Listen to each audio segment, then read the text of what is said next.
වදයක් නොදී ඵලයන්.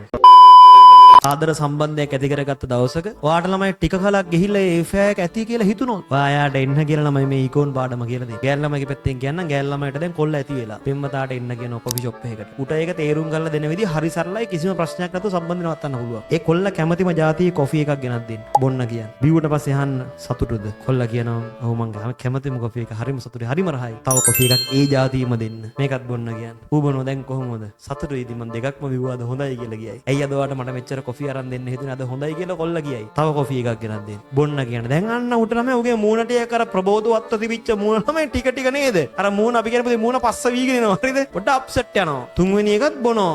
අහන්න. දෙවෙනි එක බොනකොට තිබිච්ච සතුට ඒ විදිහටම තිබ්බද? කොල්ලගේ නේද?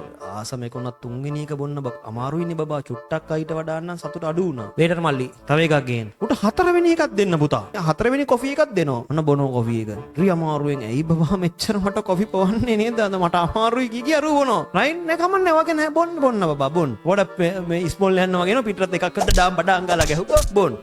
දැන් අහනවා. අර තුන්වෙනි එක බිව්වම ලැබිච්ච සතුටට වඩා දැන් ඔය හතරවෙනි එකෙන් ලැබිච්ච සතුට වැඩිද අඩුද? දැන් ඒ ටික දැන් මේ විකාර කතා කරන්න එපා. දැන් මම මේ ආසම කොපි එක වුණත් දැන් ඇති වීගෙන ඇවිල්ලා තියෙන්නේ බබා. බොහොම අමාරුවෙන් මේක බිව්වේ. කමක් නෑ. තව එකක් ගෙන්න. පස්වෙනි එක ගෙන්න ගන්නවා. කමක් නෑ. ඔය ආසම එකනේ බබා මේකත් බොන්න කියන්නේ. ඌට ලොවෙත් පුතේ එකේ බාගේ බොනකොට නේද අර බීපු හතර බොක් කරලා දාන්න තමයි වෙන්නේ. ඊට පස්සේ අහන්න. දැන් ඔයාට එක දිගට ඔය කොපි එක බොන බීගිර යනකොට ඒ කොපි එකේ රහ වැඩි වෙන එකද උනේ අඩු වෙන එකද උනේ? රයින්ස් එක අඩු වෙන එකනේ බබා උනේ. තියුණානේ බබා. ඊට පස්සේ කියන්නේ එහෙනම් වදයක් නොදී ඵලයන්. තෝත් එක්ක අවුරුදු 5ක් මට ඉඳලා ඇති වෙලා තියෙන්නේ. ඕකට කියන්නේ පුතේ හීනවනාන්තික උපයෝගිතාව.